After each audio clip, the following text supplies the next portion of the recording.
Hello friends, welcome to UK तैयारी। आज के सेशन में हम डिस्कस करेंगे व्यक्तित्व संबंधी सिद्धांत। तो आइए जानते हैं सिगमंड फ्राइड का जो व्यक्तित्व का मनोविश्लेषणात्मक सिद्धांत है उसे।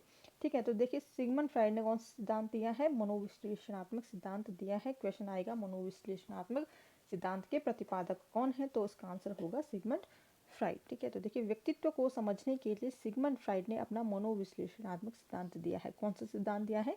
मनोविश्लेषणात्मक सिद्धांत दिया है। ठीक है, इनका जन्म 6 मई को मोरविया के यहूदी परिवार में हुआ था। तो 6 मई को जन्म हुआ था सिगमंड फ्राइड का। यहूदी परिवार से बिलोंग करते हैं। फ्राइड ने 1881 में चिकित्सा शास्त्र में उपाधि प्राप्त की है। ठीक है, तो चिकित्सा शास्त्र में उपाधि कब प्राप्त की है? 1881 में।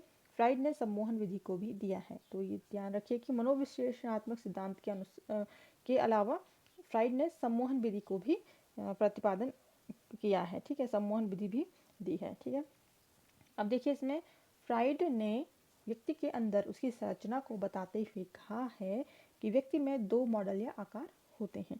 ठीक है, तो फ्राइड ने क्या कहा है कि जो व्यक्तित्व को जानने के लिए व्यक्ति के अंदर क्या होती है, उसके अंदर दो प्रकार की संरचनाएं होते हैं।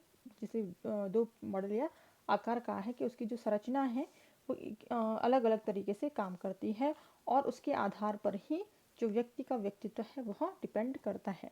ठीक है, तो इसमें इन्होंने पहला जो कहा है वो है अकारात्मक मॉडल और दूसरा है गत्यात्मक मॉडल।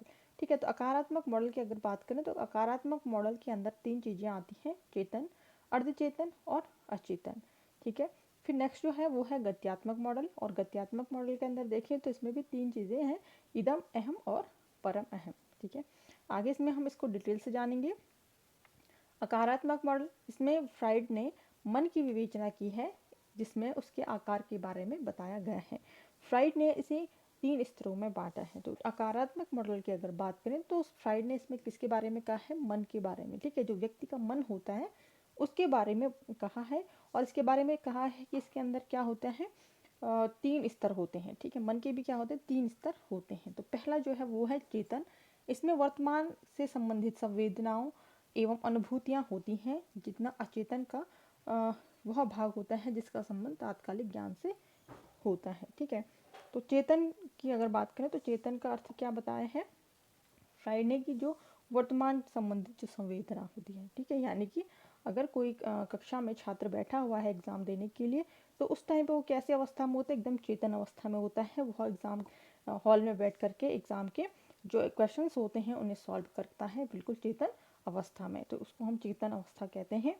नेक्स्ट जो है वो है अर्धचेतन, जिसमें है इसमें ऐसी इच्छाएं, विचार, भाव आते हैं जिनका संबंध वर्तमान अनुभव से नहीं होता है, लेकिन प्रयास करने पर यह हमारी जो चेतन अवस्था है या मन है उसमें आ जाते हैं। ठीक है, उसे अर्धचेतन कहते हैं। जो ऐसी इच्छाएं होती हैं, विचार और भाव होते हैं। ठीक है, तो ये वर्तमान अनुभव से नहीं होता, यानी कि जो अभी प्रेजेंट में चल रहा है उससे नहीं होगा, यानी कि पुरानी चीज़ों से जो कि हमारे मन में है, लेकिन हम उसे क्या होते हैं कुछ टाइम के लिए भूल जाते हैं और याद करने पर वो हमें याद भी आ जाते हैं। जैसे किसी का नाम भूल जाना।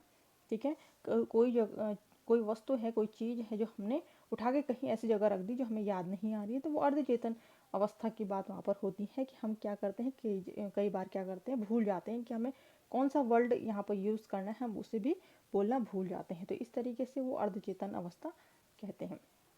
नेक्स्ट जो बताया है फ्राइड के अनुसार वो है अचेतन।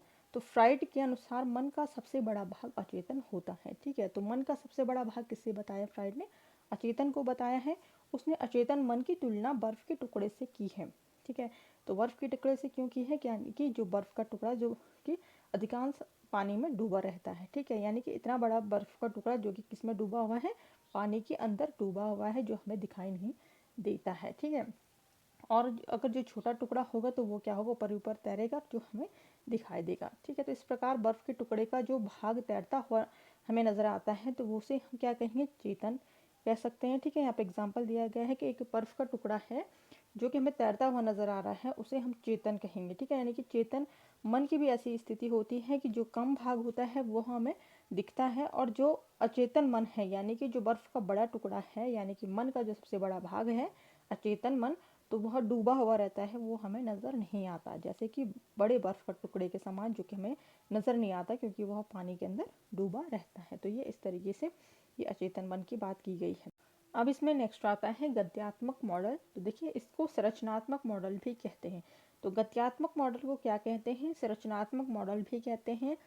इसमें मानसिक संघर्षों का समाधान होता है जो मूल प्रवृत्तियों से उत्पन्न होती है। यह 3 प्रकार के होते हैं। ठीक है, तो मानसिक संघर्षों का समाधान होता है, यानी कि हमें किसी चीज़ को जो समझने में दिक्कत हो रही है तो उसका भी हमें क्या मिलता है, यहाँ से सोल्यूशन मिलता है गत्यात्मक मॉडल के अनुसार। और इसमें भी क्या होते हैं, इसके 3 प्रकार होते हैं। ठीक है, तो पहला जो देखा जाए तो वो है इदम, यानी कि फ्राइड के अनुसार जो गत्यात्मक मॉडल का जो पहला भाग दिया गया है वो है इदम। देखिए, फ्राइड ने इदम को बहुत अधिक महत्व दिया है। ठीक है, तो इसमें जो गत्यात्मक मॉडल है जो व्यक्तित्व को समझने में हेल्प करता है, तो उसमें फ्राइड ने इदम को बहुत अधिक महत्व दिया है। यह जीवन व मृत्यु दोनों मूल प्रवृत्तियों का केंद्र है। तो इदम किसका केंद्र है, जीवन व मृत्यु दोनों जो मूल प्रवृत्तियां हैं उनका केंद्र है।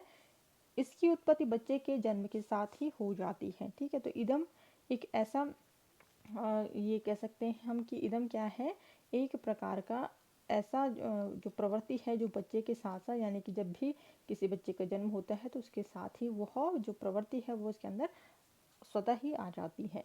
ठीक है, तो यह इच्छाओं की जननी है। उसे उचित अनुचित का कुछ ज्ञान नहीं होता है क्योंकि यह आनंद सिद्धांत को मानता है। ठीक है, तो इदम किसे मानता है, आनंद सिद्धांत को मानता है, और यह इच्छाओं की जननी भी इसे कहा जा सकता है। ठीक है, हमें भूख लगना, प्यास लगना, इस तरीके से क्या है, वो एक इच्छाओं की जननी है, और इसे अच्छा या बुरा इसे पता नहीं होता है, किसे, इदम को पता नहीं होता है। ये सिर्फ क्या करता है, आनंद सिद्धांत को मानता है। ठीक है, तो जिसके कारण इसका जो मुख्य उद्देश्य है वह केवल क्या है, आनंद प्राप्त करना है। ठीक है, इदम के द्वारा सिर्फ आनंद, जिस चीज़ में हमें आनंद मिल रहा है, हमें नाचने गाने में, घूमने फिरने में, तो इदम वहाँ पर क्या करता है, कार्य करता है। फिर नेक्स्ट जो आता है वो है अहम। तो देखिए, अहम को वास्तविक सिद्धांत कहते हैं, वास्तविकता सिद्धांत कहते हैं। ठीक है, अहम को क्या कहते हैं, वास्तविकता सिद्धांत कहते हैं। यह हमारे व्यवहार पर नियंत्रण करता है, साथ ही हमारी इच्छाओं तथा वास्तविकताओं के बीच संतुलन बनाए रखता है। तो ये जो हमारा जो अहम जो पार्ट होता है मन का, तो वह क्या करता है, इच्छाओं और वास्तविकताओं के बीच में संतुलन भी स्थापित करता है। वह बताता है कि अभी हमें कौन सी इच्छा पूरी करनी है, हमें किस चीज़ की आवश्यकता है। तो यह सारा कार्य कौन करता है, अहम करता है। अहम का कार्य एक पुल की तरह है जो इदम तथा परम अहम के बीच होता है। ठीक है, तो यह क्या है, अहम क्या है, एक पुल का कार्य करती है इदम और परम अहम के बीच में, यानी कि इसमें कहा गया कि इच्छाओं तथा वास्तविकताओं के बीच में एक संतुलन बनाए रखता है अहम। ठीक है, इसे इन दोनों को मानना होता है, इसलिए इसी मन का शासक भी कहते हैं, इसे मन का शासक भी कहते हैं। यानी कि अहम को क्या कहते हैं, मन का शासक भी कहा जाता है, क्योंकि इसे दोनों चीज़ हैंडल करनी होती है, इदम को भी और परम अहम को भी। ठीक है, अपनी इच्छाओं को भी कई बार दबाना होता है और वास्तविकताओं को भी कई बार स्वीकारना होता है। तो इस तरीके से अहम जो है मन में कार्य करता है। ठीक है, मन की प्रवृत्ति के साथ में कार्य करता है। अब इसमें देखिए, जो थर्ड नंबर पे है वो है परम अहम।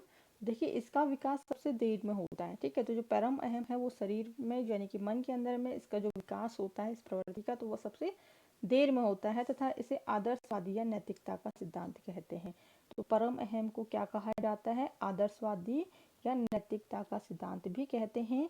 यह वह शक्ति है जो आदमी को सामाजिक बनाए रखती है। ठीक है, समाज के अंदर कैसे उठना बैठना है, किस तरह से लोगों से बातचीत करनी है। ठीक है, तो यह क्या करती है, एक इंसान को सामाजिक बनाए रखती है। ठीक है, इसी के आधार पर व्यक्ति के अंदर पछतावे की भावना आती है। ठीक है, अगर कोई कार्य हमने ऐसा कर दिया जिससे हमें अंदर से गिलानी महसूस हो, तो उसके अनुसार क्या होता है, परम अहम ही यहाँ पर कार्य करता है, जहाँ पर पछतावे की भावना भी एक व्यक्ति के अंदर देखने को मिलती है। इसे हम आत्मा की आवाज़ भी कहते हैं। ठीक है, जैसे कि अब कोई चोर है, वो चोरी करने गया, लेकिन उसे एक बार एहसास होता है कि यह कार्य हमें नहीं करना है, यह सही नहीं है, तो इस तरीके से क्या होती है, वो उसके अंदर जो आवाज़ है वह आती है, स्वयं से आती है। तो वह कौन कार्य कर रहा होता है उस वक्त, परम अहम कार्य कर रहा होता है, जिसे हम आत्मा की आवाज़ भी कहते हैं। जैसे जैसे व्यक्ति के पूर्व बढ़ती जाती है, एकदम कमज़ोर होता है। ठीक है, तो यानी कि अगर जो व्यक्ति है उसकी जो उम्र बढ़ती जाती है, यहाँ पर उम्र होगा।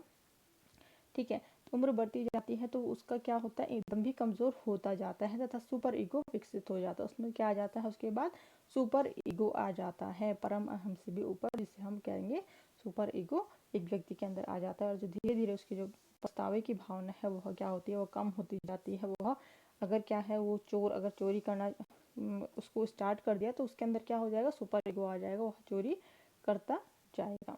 तो इस तरीके से परम अहम कार्य करता है।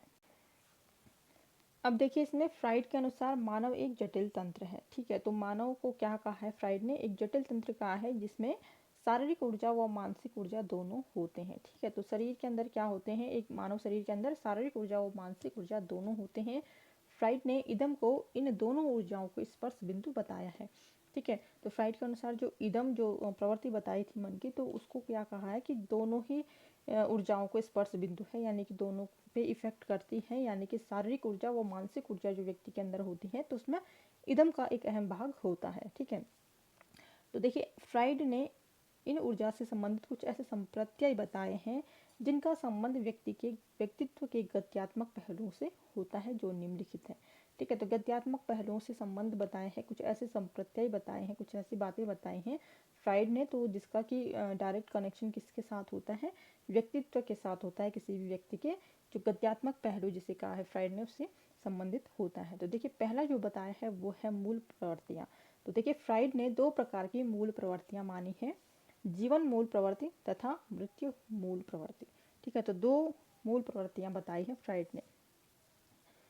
पहला देखिए इसमें कि जो फ्राइड ने जीवन मूल प्रवृत्ति बताई है तो उसमें उसको क्या कहा है, प्रेम मूल प्रवृत्ति कहा है। ठीक है, क्या कहा है, प्रेम मूल प्रवृत्ति कहा है। जीवन मूल तत्व व्यक्ति प्रवृत्ति व्यक्ति में जीवन को जीने की इच्छा बनाए रखती है। ठीक है, तो जो जीवन मूल प्रवृत्ति एक व्यक्ति के अंदर होती है उसके अनुसार ही क्या होता है, व्यक्ति में जीने की इच्छा होती है। ठीक है, जो व्यक्ति के जो रोटी कपड़ा मकान है, जो अन्य रचनात्मक कार्य जो होते हैं उसके लिए एक व्यक्ति क्या होता है, प्रेरित रहता है हर वक्त कि हमें क्या करना है, खाना खाना है, अच्छा पहनना, अच्छे घर में रहना है। तो ये क्या होती है, एक अच्छे पॉजिटिविटी के साथ में होता है एक व्यक्ति के अंदर। ठीक है, तो इसीलिए इसे क्या कहा गया, जीवन मूल प्रवृत्ति कहा गया है। तो देखिए बौद्धिक विकास भी मूल प्रवृत्ति से होता है। ठीक है, यानी कि एक व्यक्ति का जो बुद्धि का विकास होगा वो भी किसके कारण होता है, मूल प्रवृत्ति के कारण होता है। यानी कि जीने की इच्छा है, आगे बढ़ने की इच्छा है, कुछ करने की इच्छा है, तो ये क्या होता है, बौद्धिक विकास भी यहाँ पर कार्य करता है। ठीक है, बौद्धिक विकास में भी मूल प्रवृत्ति कार्य करती है।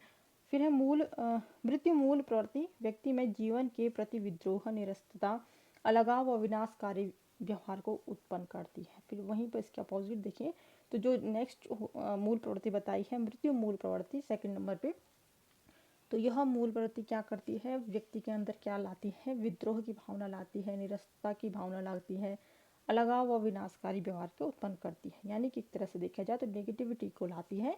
यह मूल प्रवृत्ति मानव जीवन को तहस नहस करने के लिए विवश करती है। तो ये मूल प्रवृत्ति क्या होती है, बहुत ही मतलब ऐसी होती है कि जो व्यक्ति को क्या करना के लिए प्रेरित करती है कि सब कुछ बर्बाद कर दें। ठीक है, व्यक्ति के अंदर क्या लाती है, एक प्रकार से नेगेटिविटी को उत्पन्न करने में कार्य करती है। ठीक है, अब इसमें देखिए नेक्स्ट जो पार्ट है वो है लिबिडो।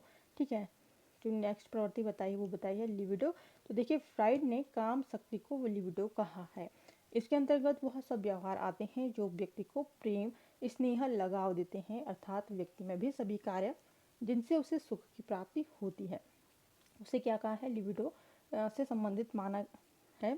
फ्राइड के अनुसार यह हमारे पूरे व्यक्तित्व को प्रभावित करती है। ठीक है, तो व्यक्ति के अंदर प्रेम की भावना, स्नेह की भावना, तो इस तरीके की भावना को क्या कहा है, फ्राइड ने लिबिडो कहा है। आगे देखिए इसमें जो नेक्स्ट है वो है ओडिपस ग्रंथि। तो यह एक ऐसी ग्रंथि है जो मातृ संबंधी होती है। 4 से 5 साल का बालक अपनी माँ से अधिक प्रेम करता है, इसी प्रकार लड़कियां पिता से अधिक प्रेम करती हैं। तो यह ओडिपस ग्रंथि के कारण होता है, जिसके अनुसार क्या होती है, जिसे हम क्या कहते हैं, यह एक ग्रंथि है लेकिन यह क्या कहते हैं, इससे मातृ संबंधी होती है। और यह क्या होती है, अगर देखा जाए तो 4 से 5 साल के जो बच्चे होते हैं उसमें अगर बालक है तो वह अपनी माँ के से अधिक प्रेम करेगा, और अगर लड़कियां हैं तो वह अपने पिता से अधिक प्रेम करेगी। तो इस तरीके से ओडिपस ग्रंथि कार्य करती है। फिर देखिए इसमें आता है नेक्स्ट जो है स्वमोह।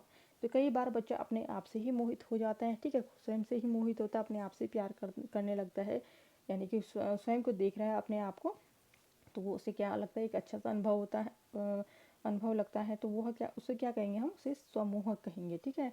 और फ्राइड ने इसे क्या कहा, स्वमोह या नार्सिसिज्म कहा है, ठीक है। तो ये था व्यक्तित्व संबंधी सिद्धांत फ्राइड के अनुसार। तो फ्रेंड्स, वीडियो अच्छा लगा हो तो प्लीज़ लाइक कीजिए, शेयर कीजिए, सब्सक्राइब कर दीजिए चैनल को, और वीडियो की नोटिफिकेशन सबसे पहले आप तक पहुंच सके इसके लिए बेल आइकन भी दबा दीजिए।